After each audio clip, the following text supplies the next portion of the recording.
Hello नमस्कार friends, एक बार हम फिर से आपके लिए लेकर आए हैं पीटीईटी की आंसर की। और इस बार हम लेकर आए हैं आपके लिए हिंदी विषय के 151 से लेकर 200 तक जो प्रश्न हैं उसकी आंसर की एकदम सटीक और प्रमाणिक आंसर की हम आपके लिए लेकर आए हैं। तो चलिए देर किए बिना हम आते हैं प्रश्नों पर। लेकिन उससे पहले मैं आपको बता दूं कि हम लगातार आपके लिए मेहनत कर रहे हैं, वीडियो बना रहे हैं। तो मित्रों, हमारी मेहनत को अप्रिशिएट करें। और आपने अब तक अगर हमारा चैनल सब्सक्राइब नहीं किया है तो आप इसे सब्सक्राइब ज़रूर कर दें। और ध्यान रहे कि हम आपके लिए जो है इस समय पॉलिटी के जो है एक के बाद एक वीडियो ला रहे हैं, उसके ऊपर एमसीक्यू क्वेश्चन हर टॉपिक पर, जो कि मेरे खुद के बनाए हुए आरएस नोट्स से प्रमाणिक पुस्तकों के आधार पर हैं, वो हम आपके लिए लेकर आ रहे हैं। तो आप उनको देखना बिल्कुल नहीं भूलें और हमारे चैनल को आप सब्सक्राइब कर दें। चलिए पहला प्रश्न है, गेहूं शब्द का तत्सम शब्द कौन सा है? तत्सम शब्द पूछा है यहाँ पर। तत्सम शब्द उसे कहते हैं जो संस्कृत निष्ठ शब्द होता है। और इसका सही जवाब है गोधूम। इसका सही जवाब होगा गोधूम।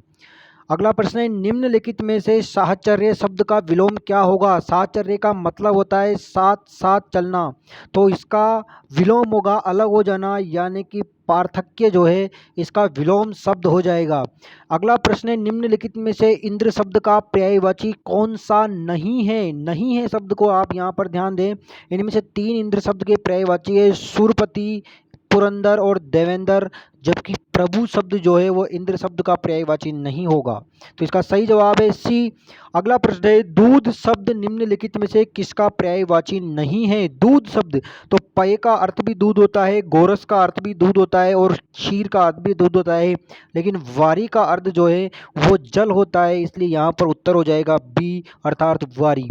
अगला प्रश्न है, दीर्घसूत्री का अर्थ क्या है? दीर्घसूत्री, तो दीर्घसूत्री का अर्थ होता है हर काम में जरूरत से ज़्यादा देर लगाने वाला। इसका उत्तर हो जाएगा डी। वचनामृत में कौन सा समास है? वचनामृत में कौन सा समास है? तो यहाँ पर वचनामृत में समास हो जाएगा कर्मधारय समास। अगला प्रश्न है, मितभाषी शब्द का अर्थ क्या होगा? तो मितभाषी का अर्थ होता है जो कम बोलता है। जो कम बोलता है उसको क्या बोलते हैं? उसको मितभाषी बोला जाता है। अगला प्रश्न है, दुष्ट अपनी दुष्टता कभी नहीं छोड़ता, यह किस लोकोक्ति से संबंधित है?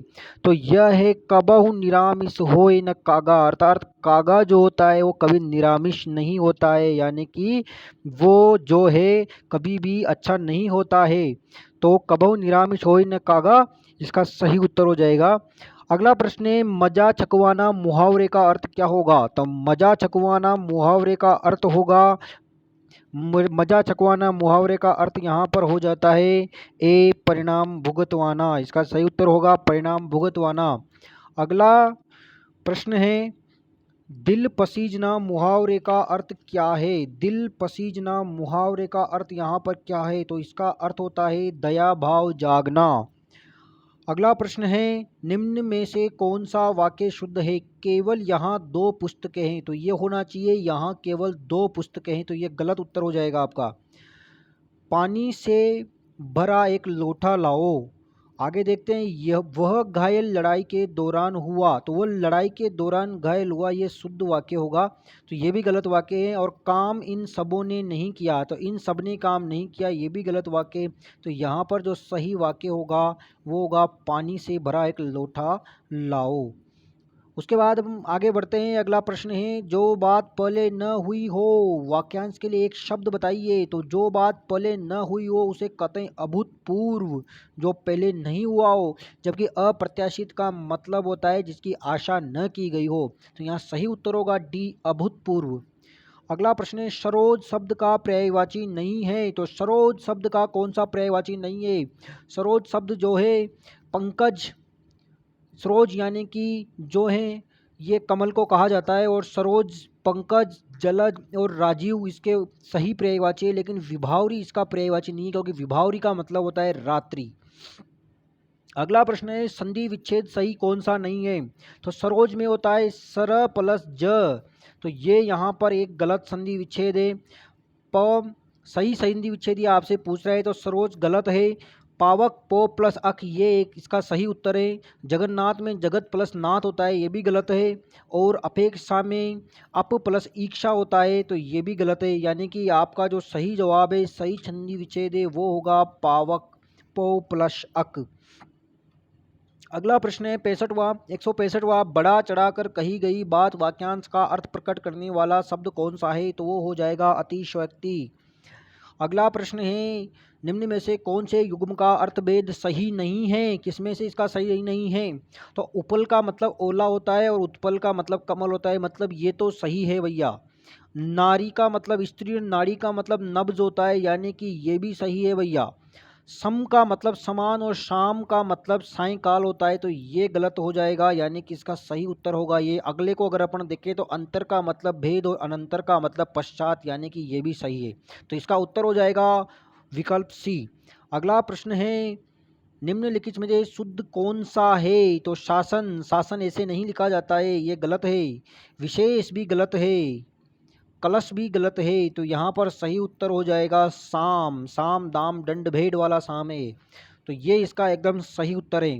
धनवान शब्द का विलोम शब्द क्या है, धनवान, धनवान का विलोम शब्द यानी कि गरीब, और गरीब को क्या कहते हैं, कंचन, कंचन नहीं कहते, कंचन सोने को कहते हैं। धनाढ्य अमीर को ही कहते हैं। किंकर, किंकर जो होता है ये भी इसका सही पर्यायवाची विलोम शब्द नहीं है।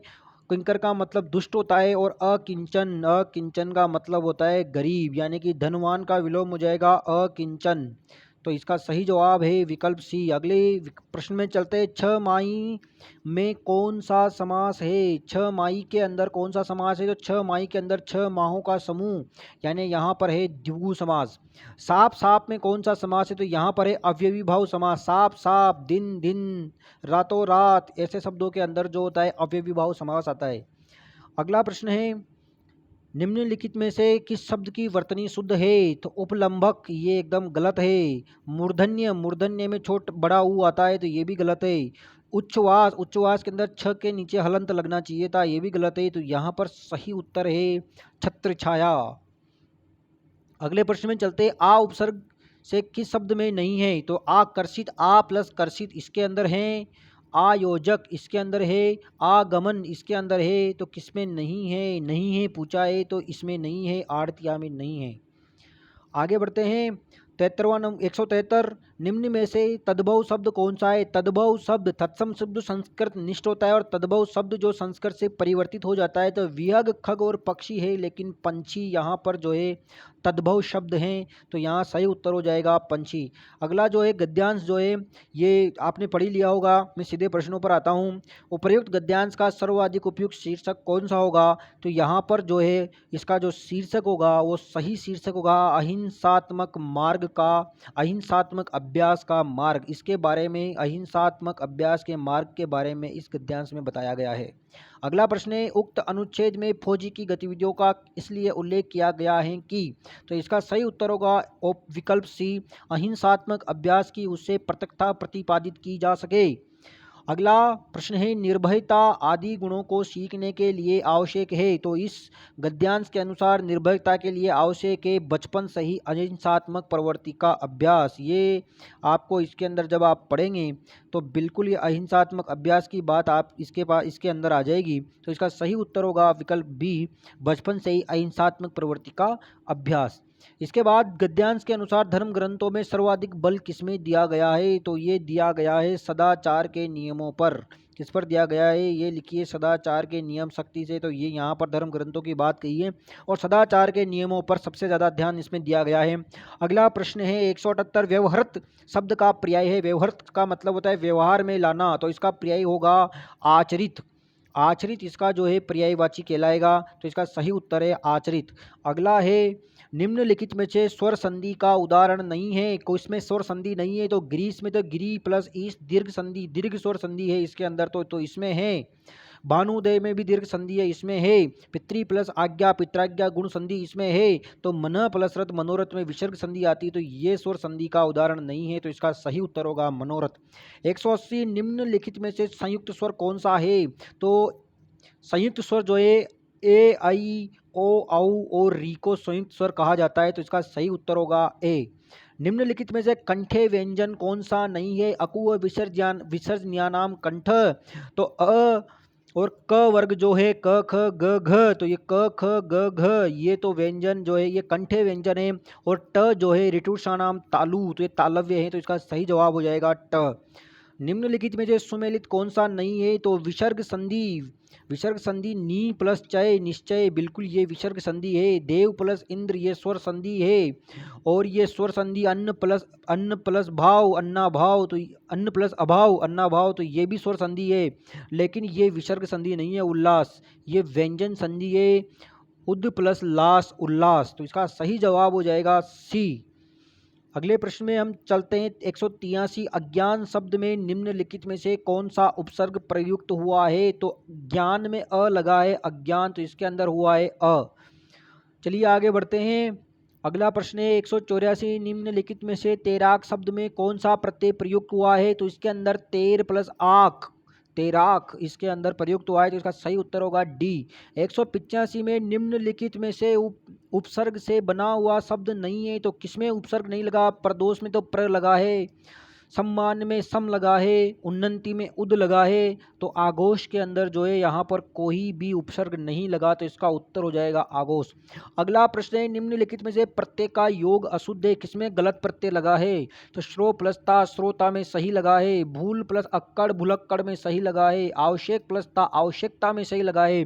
लेकिन त्याग प्लस ई में सही नहीं लगा है, क्योंकि यहाँ पर बड़ी ई आनी चाहिए थी, दीर्घ ई आनी चाहिए थी, त्यागी तब बनता है यहाँ पे, तो इसका उत्तर हो जाएगा बी त्यागी।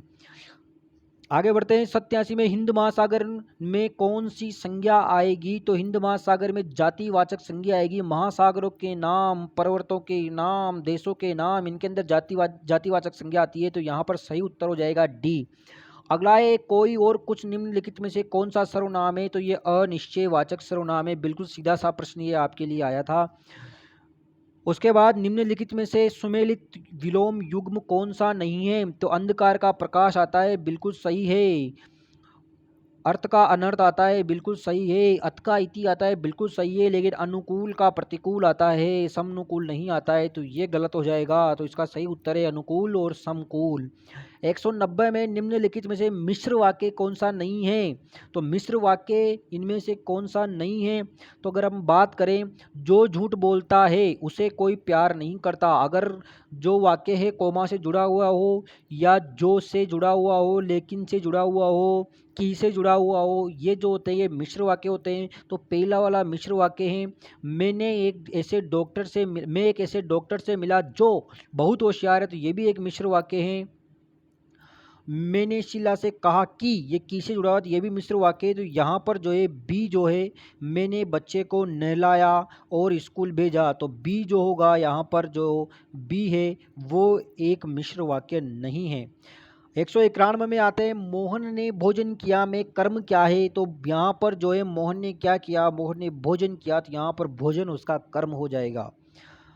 आगे बढ़ते हैं 192। निम्नलिखित में से विदेशी शब्द हैं, इनमें से नहीं है, सॉरी, निम्नलिखित में से विदेशी शब्द नहीं है। तो विदेशी शब्द नहीं है यहाँ पर बधिर, बधिर यानी बहरा होता है और ये संस्कृत निष्ठ शब्द है, तो ये एक विदेशी शब्द नहीं होगा। बाकी सब विदेशी शब्द है यहाँ पे। दुकान जो है निम्नलिखित में किस भाषा का शब्द है? तो वैसे तो दुकान तुर्की भाषा का शब्द भी है, लेकिन यहाँ पर तुर्की ऑप्शन में नहीं है, तो यहाँ पर सही उत्तर होगा फारसी। ये फारसी भाषा का शब्द है दुकान। आगे बढ़ते हैं 194 में, निम्नलिखित में से किस विकल्प में सभी शब्द युग्म हैं? सही, सभी शब्द शुद्ध है। निम्नलिखित में से किस विकल्प में सभी शब्द शुद्ध हैं? तो किसमें यहाँ पर जो है, किसमें सभी शब्द यहाँ पर शुद्ध हैं?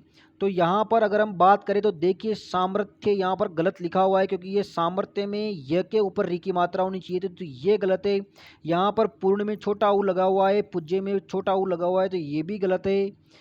आगे बढ़ते हैं तो ग्रस्त भ्रष्ट ये सब गलत लिख रहे हैं आपको एकदम साफ साफ। तो यहाँ पर बचा क्या? विकल्प सी, इसमें सभी के सभी जो है वो शुद्ध लिखे हुए हैं। पूजनीय, स्वास्थ्य और कृतज्ञ।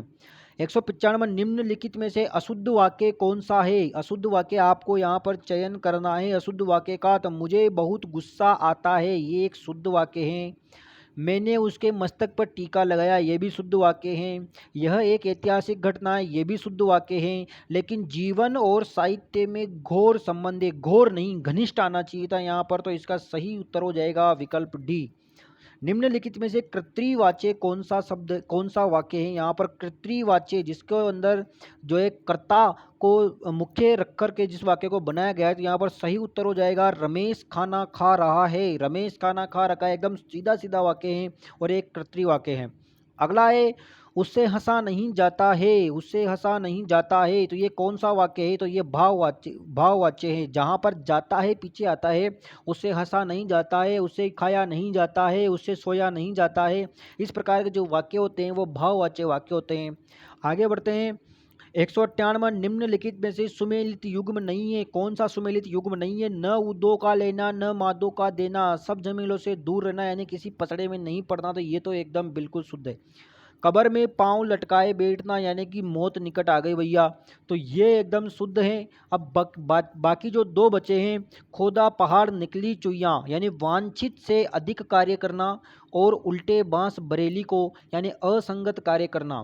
तो यहाँ पर दोनों के अंदर बहुत बारीक अंतर है। अगर आप देखेंगे, खोदा पहाड़ निकली चुइयां, यानी कि आपने काम ज़्यादा कर लिया और उसका फल आपको कम प्राप्त हुआ, तो वांछित से अधिक आपने काम कर लिया है, तो ये आपका शुद्ध विकल्प होगा। लेकिन इसमें जो गलत विकल्प है वो है उल्टे बांस बरेली को। उल्टे बांस बरेली का मतलब असंगत कार्य नहीं होता है, बल्कि विपरीत कार्य होता है। या फिर इसका दूसरा अर्थ होता है कि किसी जगह पर पहले से ही कोई चीज़ और वहाँ पर ही हम उसको वापस उपलब्ध करवा दें, तो उसी को कहते हैं उल्टे बांस बरेली को। यानी बरेली में जो है पहले से ही बहुत बांस है और आप वापस वहीं पर बांस ले जा रहे हो, तो ये इसका उत्तर होता है। तो यहाँ पर डी विकल्प का चयन आपको यहाँ पर करना है। उसके बाद आता है 199, अपने घर के गुणवान व्यक्ति की कोई कदर नहीं करता, लेकिन बाहरी व्यक्ति को पूरा सम्मान देते हैं, इसके लिए कौन सा उपयुक्त है? तो इसके लिए उपयुक्त है घर का जोगी जोगना, आन गाँव का सिद्ध। घर का जोगी जोगना, आन गाँव का सिद्ध। उसके बाद 200 नंबर पर जो है बहुत ही गजब का प्रश्न आपसे पूछा गया था। इसके अंदर आपको अशुद्ध युग्म चुनना है। तो कर्मवाच्य, राधा से पुस्तक पढ़ी जाती है, तो या राधा के द्वारा पुस्तक पढ़ी जाती है, तो इसके अंदर कर्मवाच्य। और ऐसा का ऐसा एक और वाक्य है, भारत द्वारा नया उपग्रह छोड़ा गया, तो ये भी कर्मवाच्य है। ये दोनों कर्मवाच्य है। बचे दो कर्तृवाच्य, मैं खाना नहीं खाता, सीधा सीधा वाक्य है, कर्ता को ध्यान में रखकर बनाया गया है, तो ये कर्तृवाच्य हो जाएगा। तो रमेश अभी सोएगा, ये भाववाच्य नहीं है। मैंने अभी अभी बताया था आपको कि भाववाच्य के अंदर होता है कि रमेश से सोया नहीं जाता। अगर इस प्रकार से अगर ये आता तो ये भाववाच्य होता। रमेश अभी सोएगा, ये तो कर्तृवाच्य है। तो यहाँ पर विकल्प बी जो है उसका हम चयन कर लेंगे। तो ये था मित्रों आपकी हिंदी, बिल्कुल सरल हिंदी आपकी आई थी। जीके आपकी जरूर कठिन आई थी, लेकिन हिंदी आपके बहुत ही ईजी आई है। उम्मीद करता हूँ आपने सभी ये प्रश्न जो है सही किए होंगे। अब तक आपने हमारा चैनल जो है सब्सक्राइब नहीं किया हो, तो प्लीज़ एक बार मैं आपसे रिक्वेस्ट करता हूं कि आप इसे सब्सक्राइब कर लें और जो है बेल आइकन पर क्लिक कर लें, ताकि हमारे वीडियो जो है उसका नोटिफिकेशन आपको मिलता रहे। जल्दी हम आपके लिए जो है इसके अगले जो पार्ट होगा उसका आपके लिए जो इसकी आंसर की लेकर हम आएंगे, और हमारी जो सीरीज पॉलिटी के ऊपर चल रही है उसको आप देखते रहें और अपने ज्ञान को बढ़ाते रहें। मिलते हैं जल्दी ही, नमस्कार।